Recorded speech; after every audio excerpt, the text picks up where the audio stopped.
بسم اللہ الرحمن الرحیم۔ السلام علیکم۔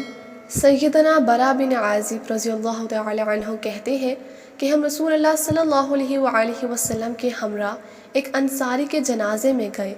جب قبر پر پہنچے تو دیکھا کہ ابھی تک قبر تیار نہیں ہوئی تھی۔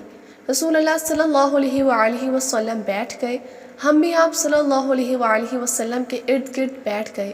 ایسا لگتا تھا کہ ہمارے سروں پر پرندے بیٹھے ہیں۔ آپ صلی اللہ علیہ وآلہ وسلم کے ہاتھ میں لکڑی تھی، اس کے ساتھ آپ صلی اللہ علیہ وآلہ وسلم زمین کو کریدنے لگ گئے۔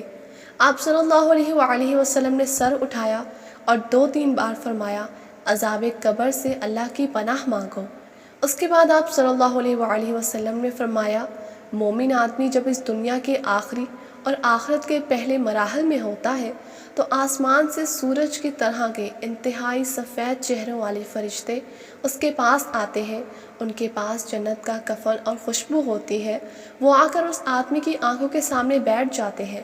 اتنے میں موت کا فرشتہ آ کر اس کے سر کے قریب بیٹھ جاتا ہے اور کہتا ہے، اے پاکیزہ روح، اللہ کی بخشش اور رضامندی کی طرف نکل۔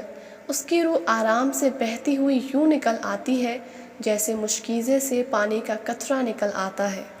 جنت کے فرشتے اس روح کو موت کے فرشتوں کے ہاتھوں میں ایک لمحے کے لیے بھی نہیں رہنے دیتے، بلکہ وہ فوراً اسے وصول کر کے جنت والے کفن اور خوشبو میں لپیٹ دیتے ہیں۔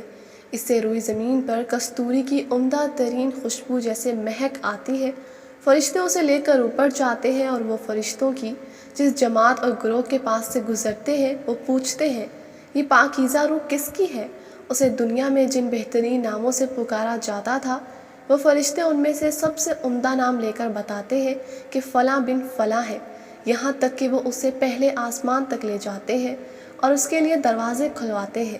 ان کے کہنے پر دروازہ کھول دیا جاتا ہے، پھر ہر آسمان کے مقرب فرشتے اس روح کو اوپر والے آسمان تک چھوڑ کر آتے ہیں۔ اس طرح اسے 7ویں آسمان تک لے جایا جاتا ہے۔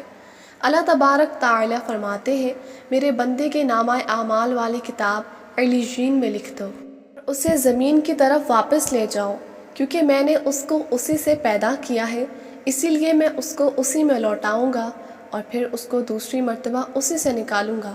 آپ صلی اللہ علیہ وآلہ وسلم نے فرمایا، پھر اس کی روح کو اس کے جسم میں لٹا دیا جاتا ہے۔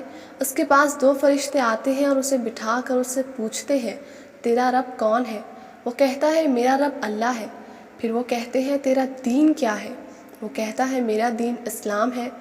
پھر وہ کہتے ہیں، جو آدمی تمہارے اندر مبعوث کیا گیا تھا وہ کون ہے؟ وہ جواب دیتا ہے کہ وہ اللہ کے رسول ہے۔ وہ کہتے ہیں، یہ باتیں تمہیں کیسے معلوم ہوئی؟ وہ کہتا ہے، میں نے اللہ کی کتاب پڑھی، اس پر ایمان لایا اور میں نے اس کی تصدیق کی۔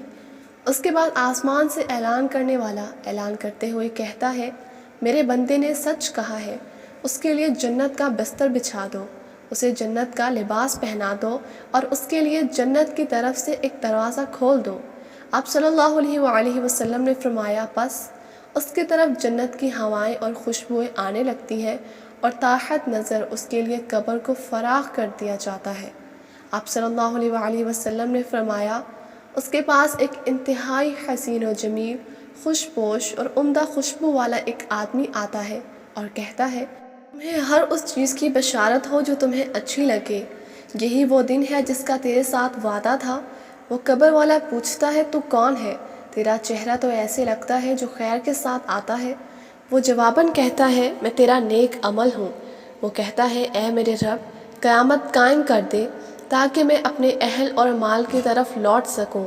آپ صلی اللہ علیہ وآلہ وسلم نے فرمایا، کافر آدمی جب اس دنیا سے رخصت ہو کر آخرت کی طرف جا رہا ہوتا ہے تو آسمان سے سیاہ چہروں والے فرشتے آتے ہیں، ان کے پاس ٹاٹ ہوتے ہیں، وہ آ کر اس کے سامنے بیٹھ جاتے ہیں۔ اتنے میں موت کا فرشتہ آ کر اس کے سر کے قریب بیٹھ جاتا ہے اور کہتا ہے، اے خبیث روح، اللہ کے غصے اور ناراضگی کی طرف نکل۔ وہ اس کے جسم میں بکھر جاتی ہے، پھر فرشتہ اسے یوں کھینچتا ہے جیسے کانٹے دار سلاخ کو ترعون میں سے کھینچ کر نکالا جاتا ہے۔ جب فرشتہ اسے نکال لیتا ہے تو دوسرے فرشتے اس روح کو اس کے ہاتھ میں ایک لمحے کے لیے بھی نہیں رہنے دیتے، بلکہ وہ اسے فوراً ٹاٹوں میں لپیٹ دیتے ہیں۔ روئے زمین پر پائے جانے والی سب سے گندی بو اس سے آتی ہے۔ فرشتے اسے لے کر اوپر کو جاتے ہیں۔ وہ فرشتوں کی جس جماعت کے پاس سے گزرتے ہیں تو وہ پوچھتے ہیں یہ خبیث روح کس کی ہے؟ اس آدمی کو دنیا میں جن برے ناموں سے پکارا جاتا تھا وہ ان میں سے سب سے برا اور گندا نام لے کر بتاتے ہیں کہ یہ فلاں بن فلاں ہے۔ یہاں تک کہ فرشتے اسے پہلے آسمان تک لے جاتے ہیں اور دروازے کھلوانے کا کہتے ہیں، لیکن اس کے لیے آسمان کا دروازہ نہیں کھولا جاتا۔ اس کے بعد اس کی روح کو اس کے جسم میں لوٹا دیا جاتا ہے، اور 2 فرشتے اس کے پاس پہنچتے ہیں اور اسے بٹھا کر اس سے پوچھتے ہیں تیرا رب کون ہے؟ وہ کہتا ہے میں تو نہیں جانتا۔ وہ پوچھتے ہیں تیرا دین کیا ہے؟ وہ کہتا ہے میں تو نہیں جانتا۔ آسمان سے اعلان کرنے والا اعلان کرتا ہے یہ جھوٹا ہے، اس کے لیے جہنم کا بستر بچھا دو اور اس کے لیے جہنم کی طرف دروازہ کھول دو۔ بس وہاں سے اس کی طرف جہنم کی حرارت اور بدبو آنے لگتی ہے۔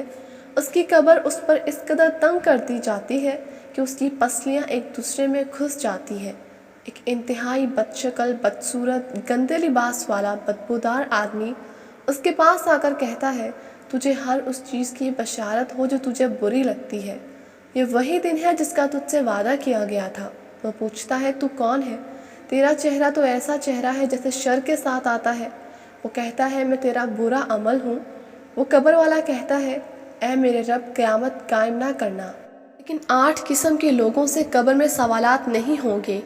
ان میں سے ایک شہید ہے جو اسلامی ملک کی سرحدوں کی حفاظت کرنے والا ہو اور اس میں وہ شہید ہو جائے۔ دوسرا نمبر وہ شخص جو مرضی طاعون سے فوت ہونے والا ہو۔ تیسرا نمبر طاعون کے زمانے میں ان کے علاوہ کسی مرض سے فوت ہونے والا جبکہ وہ اس پر صابر اور ثواب کی امید رکھنے والا ہو۔ نمبر 4 صدیقین سے بھی قبر میں سوالات نہیں ہوں گے۔ نمبر 5 جمعے کے دن یا رات میں مرنے والا شخص۔ نمبر 6 اور اس طریقے سے ہر رات سورہ ملک پڑھنے والا شخص، اور بعض حضرات نے تو اس صورت کے ساتھ سورہ سجدہ کو بھی ملایا ہے۔ نمبر 7 اور اپنے مرض میں جو شخص قل هو اللہ احد پڑھے گا اور اسی کا ورد رکھے گا اور وہ فوت ہو جائے ان سے بھی سوال نہیں ہوگا۔ نمبر 8 بعض شارحین نے فرمایا ہے کہ ان میں انبیاء کا اضافہ کیا جائے، اس لیے وہ صدیقین سے درجے میں بڑے ہیں، ان سے بھی سوال نہیں ہوگا۔